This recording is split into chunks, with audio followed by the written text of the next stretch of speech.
Baik, anak-anak, kali ini kita akan belajar tentang pembelahan sel. Sebelumnya, tapi coba kita amati dulu gambar ini. Waktu kita lahir, ukuran kita beratnya mungkin sekitar 2,6 sampai 3,8 sekian kilogram. Tapi seiring waktu kita jadi bertumbuh tinggi, dan sekarang sudah dewasa muda ya. Nah, awalnya mungkin waktu bayi tadi sekitar beratnya 3 kilo, lalu saat SD sekitar 30 kilo. Nah, sekarang kalau udah di SMP kurang lebih ada yang 40-30 kilo. Nah, kok bisa sih kayak gitu terjadi? Apa sih yang menyebabkan kita bisa bertambah berat, bertambah tinggi, bertambah besar? Nah, kita pelajari di bab ini. Di bab ini kita akan mempelajari tentang pembelahan sel. Apa itu pembelahan sel? Itu kita juga mengenalnya dengan nama lain reproduksi sel. Wah, reproduksi? Sistem reproduksi, Bu? Bukan, maksudnya sel-sel itu mengalami reproduksi, terus-menerus mengalami pembentukan kembali. Nah, pembelahan sel ini merupakan kegiatan yang bertujuan untuk memperbanyak. Apa yang diperbanyak? Tentunya sel kan ya.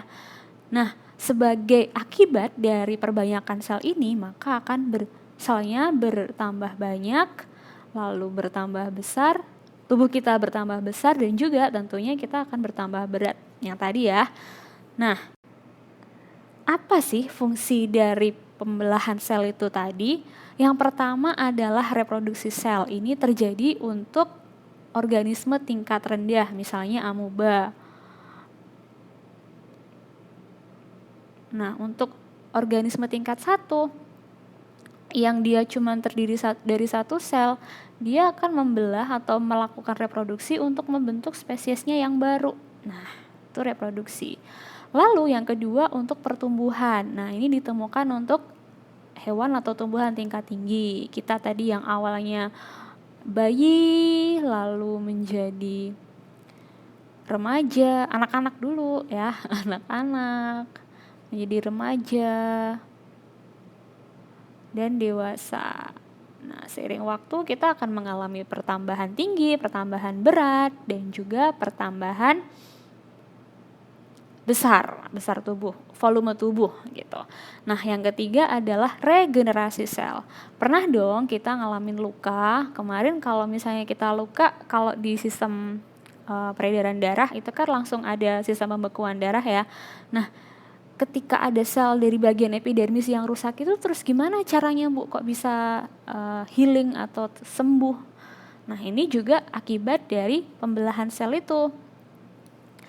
Oke, jadi 3 fungsi ini untuk terjadi alasan terjadinya pembelahan. Lalu kita ingin tahu juga nih, kira-kira dalam pembelahan sel apa saja sih jenisnya? Nah, nanti akan ada 2 yang akan kita pelajari, yakni pembelahan mitosis dan juga pembelahan meiosis. Kalau sudah pernah dengar, alhamdulillah. Kalau belum pernah dengar, Ibu akan coba jelaskan secara singkat, padat, jelas. Semoga paham semua ya. Kalau misalnya belum paham, tolong nanti tinggalkan komentar di bawah. Nah, kita akan belajar dulu proses. Dari kedua jenis pembelahan ini memiliki karakteristik atau ciri-ciri yang sama. Cirinya apa, Bu? Dari keduanya ini akan meliputi atau melewati tahapan-tahapan. Tahapannya dikenal sebagai PAKMAT. Nah, loh, apa tuh, Bu, PAKMAT? PAKMAT ini dikenal dengan P-nya profase. Ini kayaknya biar bagus. Oke, P-nya profase, M-nya metafase, A-nya anafase, dan T-nya telofase. Nah, cukup diingat ini, PAKMAT ini ya. Pro, meta, ana, telo. Fase adalah tahapan. Nah, sebelum tahapan PAKMAT ini akan diawali dengan yang namanya tahapan I. I-nya dari interfase. Nah, jadi fase pembelahannya itu sebetulnya hanya terjadi pada ini 4 ini, Pak Mat. Cuman sebelum fase ini dikenal sebagai fase persiapan adalah fase interfase. Ini fase persiapan. Sementara yang 4 ini adalah fase pembelahannya. Keduanya, baik mitosis dan meiosis itu akan mengalami fase-fase ini. Fase-fase 5 fase ini. Cuma kalau meiosis ini nanti akan terjadi pengulangan. Pengulangan gimana, Bu? Akan ada meiosis 1. Akan ada meiosis 1 dan meiosis 2. Nah, di meiosis 1 itu nanti juga tadi selalu akan ada Pak Mat. Lalu di meiosis 2 juga ada Pak Mat lagi. Loh, bedanya apa, Bu? Kalau di meiosis 1 sesuai dengan angkanya nanti akan ada Pak Mat 1. Kalau di meiosis 2 akan ada Pak Mat 2. Wah, Bu, tambah bingung, Bu. Nah, setelah ini kita akan pelajari satu persatu. Yang diingat adalah ini, tahapan-tahapan dari pembelahan sel. Ada fase interfase, profase, metafase, anafase, dan telofase. Yang pertama atau jenis pembelahan yang pertama adalah pembelahan mitosis. Nah, di pembelahan mitosis ini sesuai dengan yang tadi dijelaskan di awal ada 4 tahapan, yakni profase, metafase, anafase, dan telofase. Kita akan mempelajari, tapi secara ringkas saja. Sebetulnya di tahapan-tahapan tadi, setiap tahapan itu apa saja sih yang terjadi? Nah, di sini ada fase profase. Di fase profase diketahui bahwa membran inti mulai menghilang. Membran inti itu yang mana, Bu? Membran inti itu ini. Nah, ini adalah membran inti. Kalau kita belajar membran inti kan nukleus ya. Nah, nukleusnya ini akan mulai menghilang. Sementara di dalam membran ini, yang ada di dalam garis putih ini, nah yang biru-biru ini adalah kromatin. Kromatin itu yang membawa gen atau yang membawa sifat yang akan diturunkan. Nah, kromatin ini akan mulai memendek. Ketika memendek, dia akan terbentuk, bentuknya nanti akan seperti ini nih, kupu-kupu gitu ya.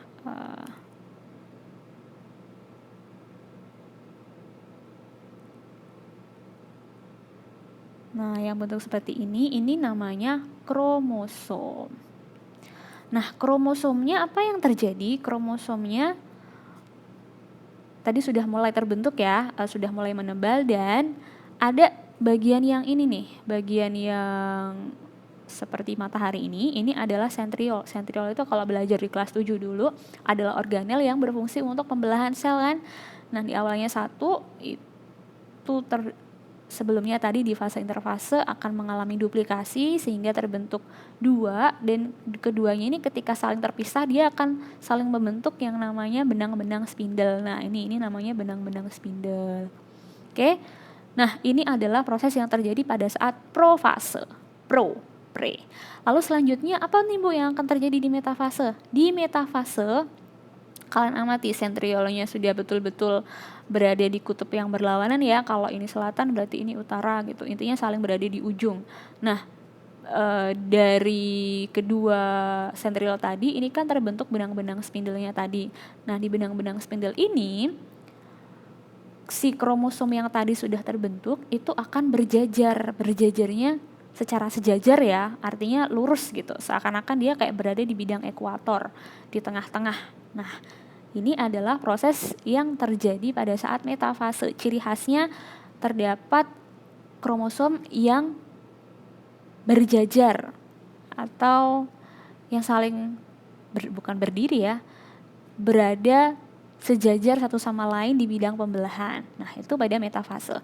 Lalu yang ketiga adalah anafase. Di anafase ini tadi yang kromosomnya sudah di tengah-tengah lalu akan bertarikan. Nah, bertarikan ini yang awalnya tadi bentuknya kayak kupu-kupu tegak gitu ya. Nah, Ibu ibaratin kayak gini tadi. Ini kromosomnya yang awalnya saling berbentuk seperti kupu-kupu. Nah, ini akan terpisah. Yang satu tertarik ke ke kutub yang utara misalnya, itu misal aja loh ya, tapi bukan kutub utara selatan. Lalu yang satunya akan berpisah. Loh Bu, kok awalnya melengkung gini terus jadi gini? Nah, jadi kalau diibaratin gimana ya ini animasinya? Terpisah, setelah terpisah ini mulai tertarik. Nah, gini nih. Lalu bener-bener tertarik satu sama lain. Nah, kayak gitu deh. Nih.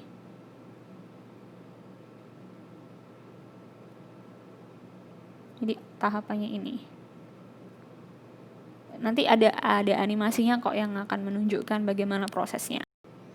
Nah, yang jelas di anafase si kromatid-kromatid tadi ini akan mulai ditarik ke arah kutub yang berlawanan.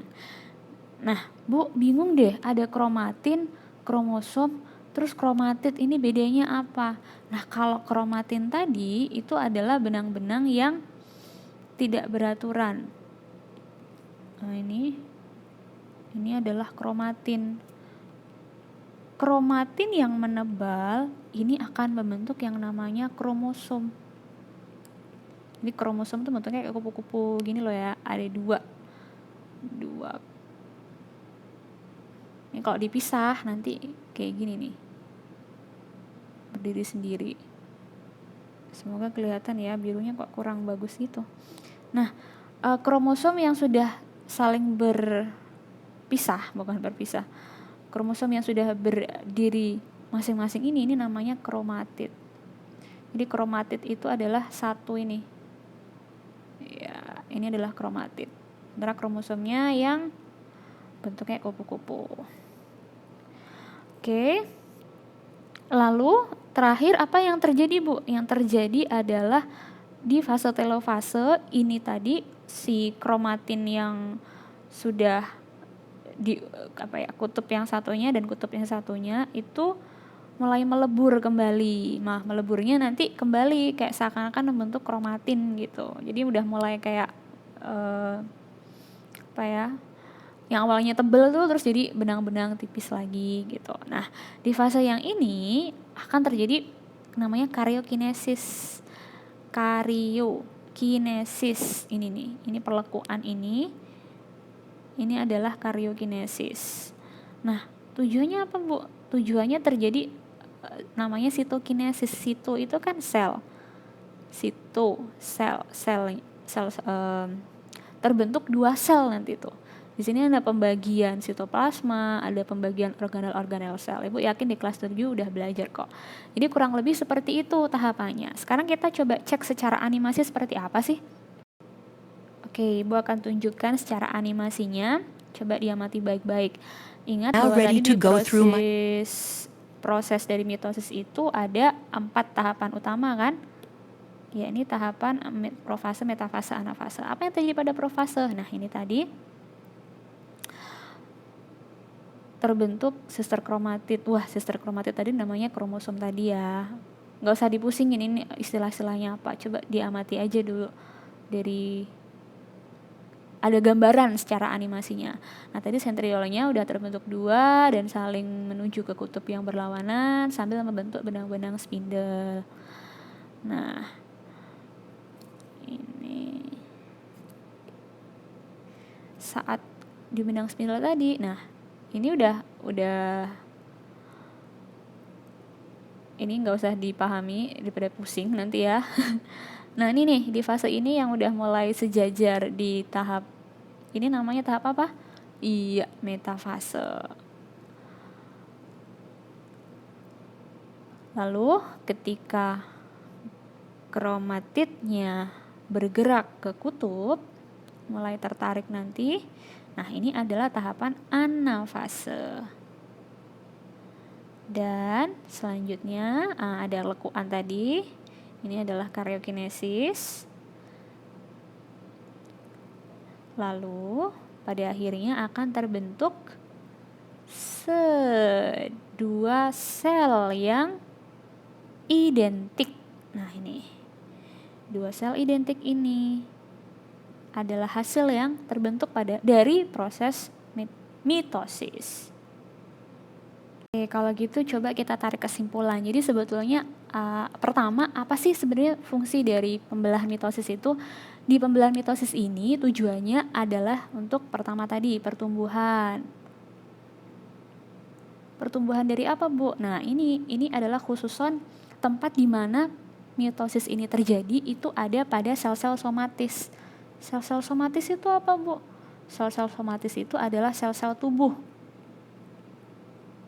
Jadi kalau misalnya tubuh kita ada yang luka, kemudian diperbaiki, nah itu juga termasuk salah satu dari ciri khas pembelahan mitosis, yakni untuk perbaikan sel, perbaikan atau regenerasi sel. Regenerasi. Nah tadi baik pertumbuhan dan perbaikan itu kan di sel-sel somatis, tadi udah sebutin di sel-sel tubuh. Nah kalau sel tubuh itu yang mana sih, Bu? Sel tubuh itu adalah seluruh bagian sel di tubuh kita kecuali pada sel-sel gamet. Hah, maksudnya, Bu? Nah jadi kan kita kemarin belajar tuh kalau sel gamet laki-laki adalah sperma, sementara sel gametnya perempuan adalah ovum. Nah selain dari dua sel gamet ini itu termasuk pada sel somatis. Jadi misalnya di tangan, di rambut, di kaki, di mulut, di organ ekskresi, di organ pencernaan, itu semua adalah sel-sel somatis. Lalu, Bu, tadi bukannya ada fase interfase, Bu, tapi kok tadi nggak ditunjukin? Nah, coba sekarang kita amati di sini. Yang jadi yang jadi ciri khasnya kalau di akhir tadi ini adalah fase telofase kan ya. Terjadi proses sitokinesis, karyokinesis. Nanti ujungnya akan terbentuk satu sel anakan kan. Nah ini juga ciri khasnya. Ciri khasnya adalah sel induk itu menghasilkan sel anak yang sama persis atau identik. Sekarang coba amati yang di dalam ini. Ini di dalam ini kan tadi adalah kita sebutnya kromosom aja ya, daripada nanti pusing kromatid kromosom itu. Nah, kromosom ini ketika ini anggap selnya kan udah dari sini nih, sel yang udah jadi sel terbentuk. Oke, ini maksudnya Ibu ini selnya udah jadi ini, lalu akan mengalami tahapan yang di sini nih. Coba amati yang awalnya 2 terus jadi, loh kok jadi 4, Bu? Nah, di fase ini adalah fase yang namanya interfase. Nah, di tahapan ini, setelahnya berarti ini profase, metafase,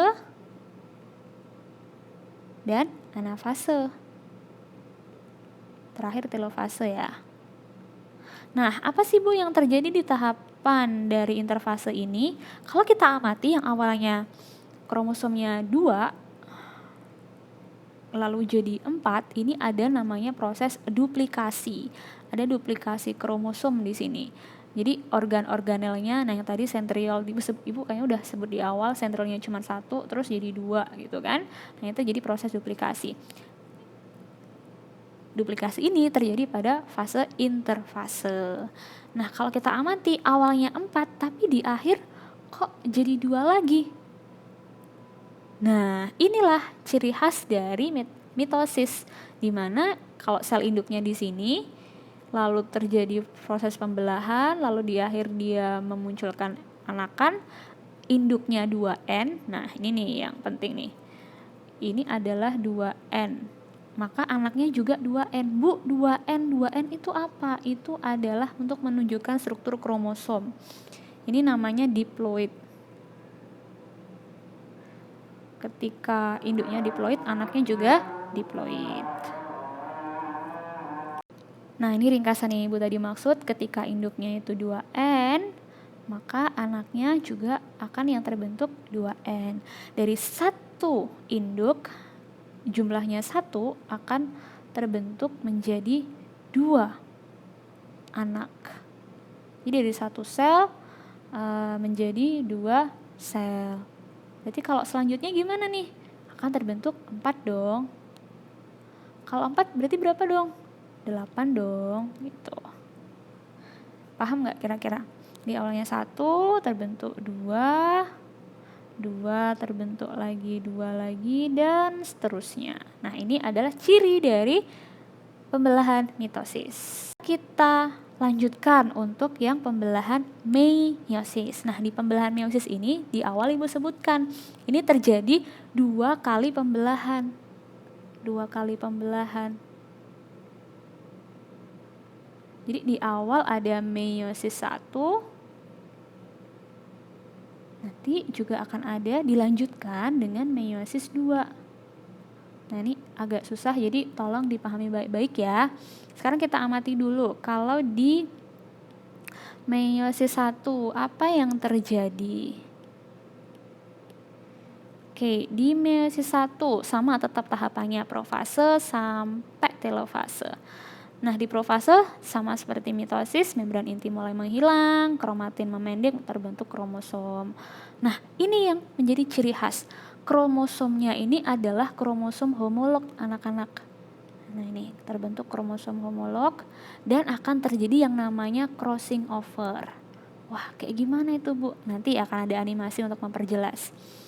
Lalu sama seperti yang mitosis akan terbentuk benang-benang spindle, sentriol bergerak ke kutub berlawanan. Jadi yang perlu diingat adalah terbentuk kromosom homolog, terjadi crossing over. Nah, di metafase 1 itu insya Allah sudah sama seperti yang mitosis tadi sebelumnya.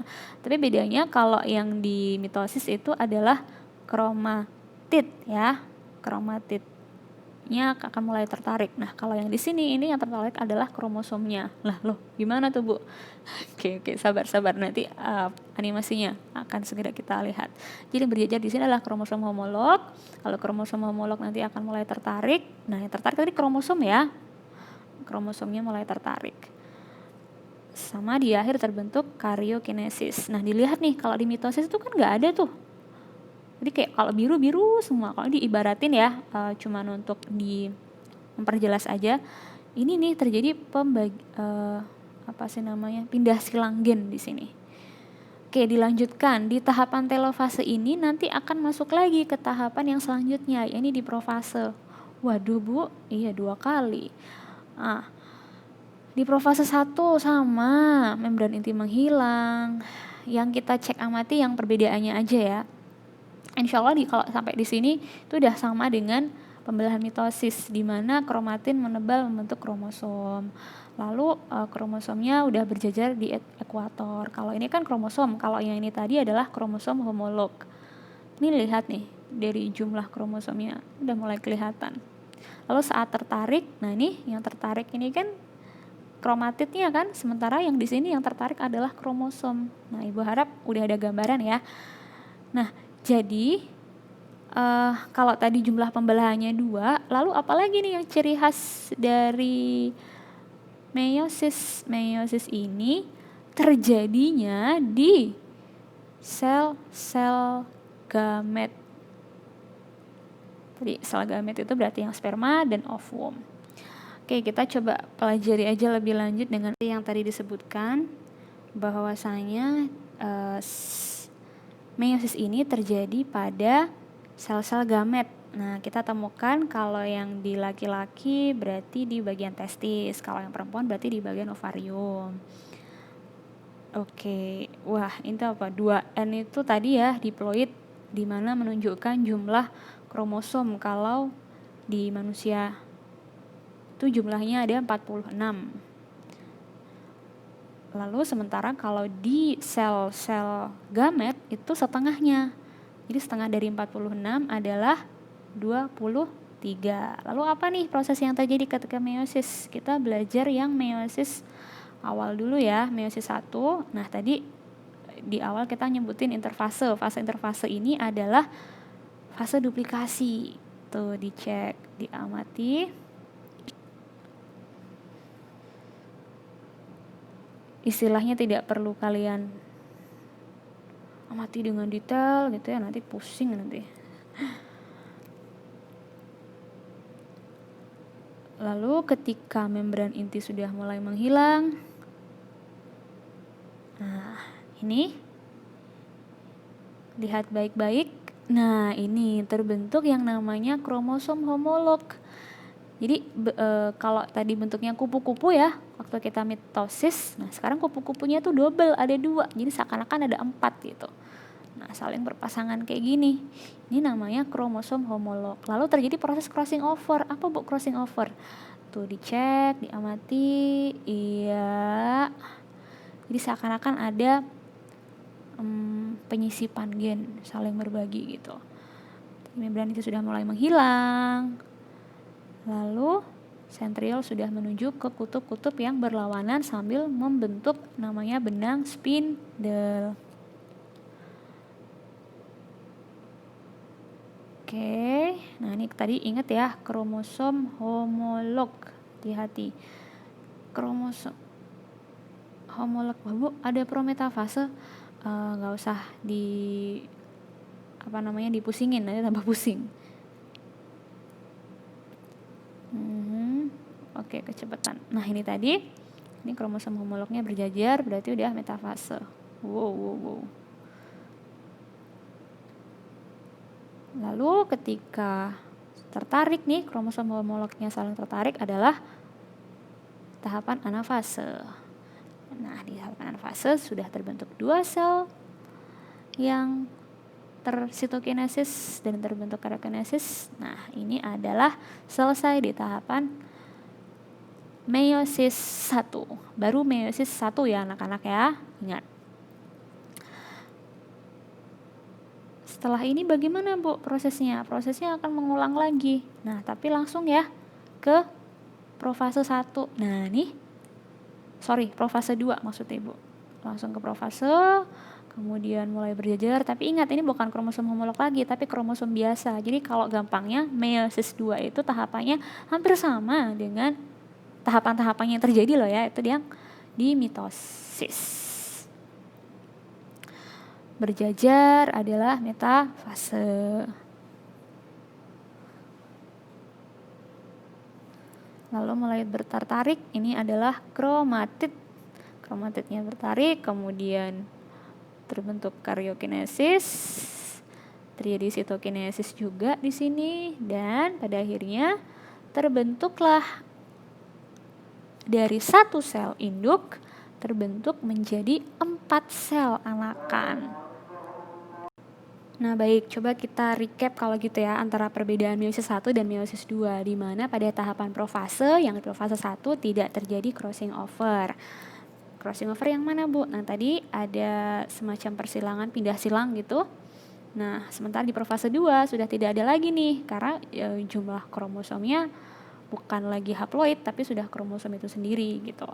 Nah selanjutnya adalah pada tahapan metafase yang berjajar di bidang pembelahan. Ketika metafase 1 adalah kromosom yang homolog nih. Kalau dilihat jumlahnya ini kromosomnya jumlahnya tetrat ya. Tetrat itu 4. 1, 2, 3, 4. Nah sementara kalau yang di metafase 2 itu hanya kromosomnya saja. Kromosom itu sendiri tanpa jumlahnya nih dilihat nih. Oke. Lalu selanjutnya pada tahapan anafase. Di anafase yang tertarik ke kutub berlawanan ini adalah kromosom homolognya. Jadi kalau tadi 4 tetrat, nah ketika sudah separuhnya gitu, separuhnya adalah kromosom homolog. Sementara yang di anafase yang 1 utuh tadi kromosom, lalu yang ditarik separuhnya adalah kromatid. Nah mirip sama mitosis kan. Lalu terakhir di meiosis 1, telofase 1 ini kromosomnya berubah menjadi kromatin. Sementara kalau di telofase 2, kromatidnya akan berubah menjadi kromatin. Nah, Ibu harap ada gambaran ya di sini tentang perbedaan meiosis 1 dan meiosis 2. Lalu, nah ini kita recap lagi nih. Perbedaan yang sudah kita dapat itu apa saja Bu? Nah yang pertama adalah tentunya dari jumlah tahapannya ya. Kalau meiosis itu terdiri dari 2 tahapan. Di sini 2 tahapan. Sementara di mitosis hanya ada satu tahapan kan? Ya udah langsung aja tahapannya apa Bu? Di sini profase. Ini profase, metafase, anafase, telofase. Nah, kalau yang di sini profase 1, metafase 1, anafase 1, telofase 1, dilanjutkan profase 2. Gini aja ya. Ini udah meiosis 2 ini. Metafase 2 nih. Langsung di skip beberapa tahapan. Nah, kita lihat sekarang jumlah dari sel yang terbentuk. Ini 1 dan 2. Sementara kalau di meiosis berapa? 1, 2, 3, 4. Nah, berarti dari satu induk terbentuk 4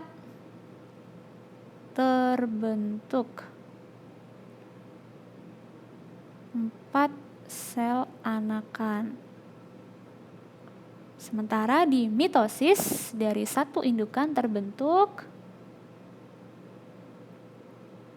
2 sel anakan. Nah, ada lagi nih perbedaan dari sel anakan yang terbentuk. Kalau di mitosis tadi awalnya 2N menjadi tetap 2N, ini berarti identik ya. Sementara Ibu taruh di atas aja, meiosis itu terjadi yang namanya reduksi kromosom. Yang awalnya 2N akan terbentuk menjadi N. Awalnya diploid menjadi haploid. Loh Bu, kenapa gitu? Sekarang gini, sama satu lagi. Di mana sih tempat terjadinya? Tempat terjadinya di sel gamet kan? Sementara kalau yang di mitosis tempatnya di sel somatis. Sel somatis kan sel tubuh. Jadi kalau tangan ya akan membentuk, bukan tangan ya, misal sel darah yang akan juga akan membentuk sel darah gitu. Nah, sementara kalau di sini di meiosis ini yang terbentuk kan adalah sel gamet. Sel gamet itu apa sih? Sel gamet kan sperma dan ovum ya, telur. Nah, sperma itu jumlahnya harus haploid dong, N. Karena apa? Karena ketika mereka saling berleburan, sperma dan ovum akan melebur, terbentuk zigot misalnya ya. Ini akan terbentuk 2N. N dan N 2N. Nah, ini kan tubuh nih. Somatis nih kan. Nah, jadi gambarnya seperti itu. Nah, kalau misalnya nanti 2N terus nih 2N, berarti anakannya 4N lah. 4N itu kalau nanti belajar di agak akhiran itu adalah termasuk penyimpangan dari persilangan. Nah, semoga tergambar ya sampai di sini. Selanjutnya ini ada sekilas gambaran proses dasar antara meiosis dan mitosis. Sebetulnya apa sih perbedaan dari keduanya gitu. Ini adalah fase-fase yang di awal, fase persiapan, fase interfase.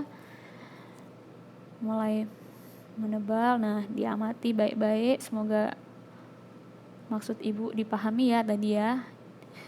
Nah, ini tadi di meiosis terjadi crossing over, pindah silang, lalu terbentuk kromosom yang haploid. Ini baru meiosis 1.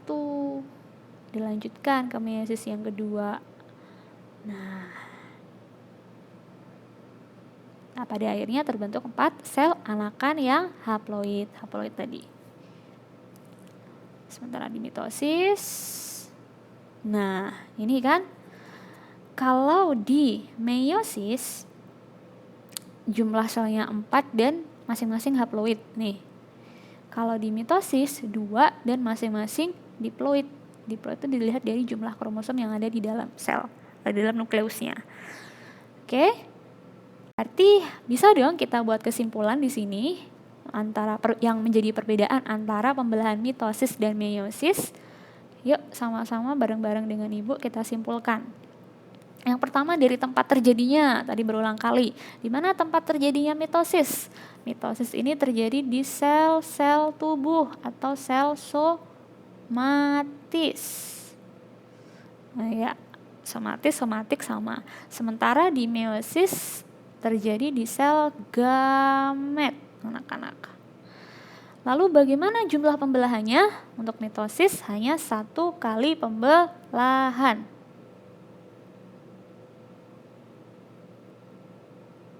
Pak Mat itu ya. Sementara meiosis terjadi 2 kali pembelahan.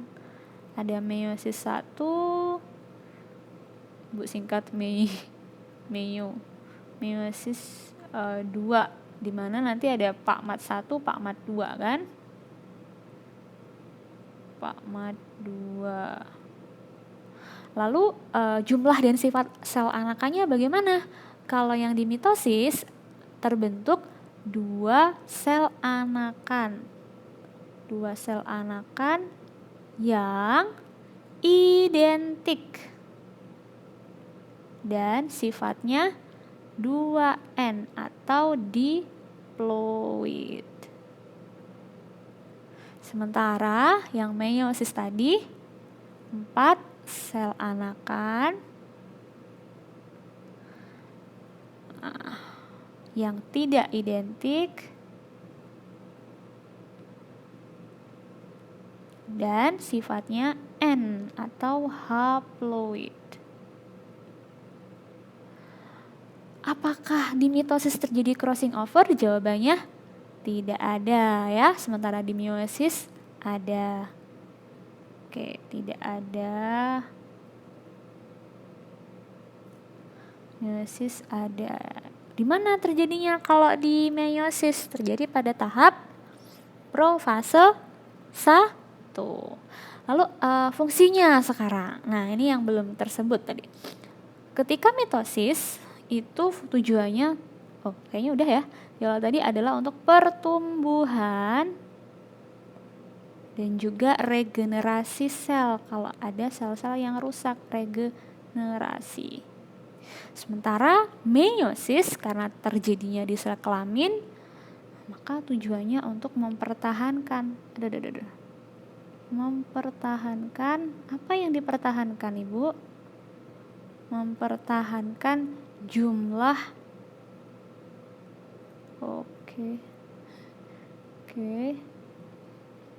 Ini mulai error. Kromosom saat pembentukan zigot.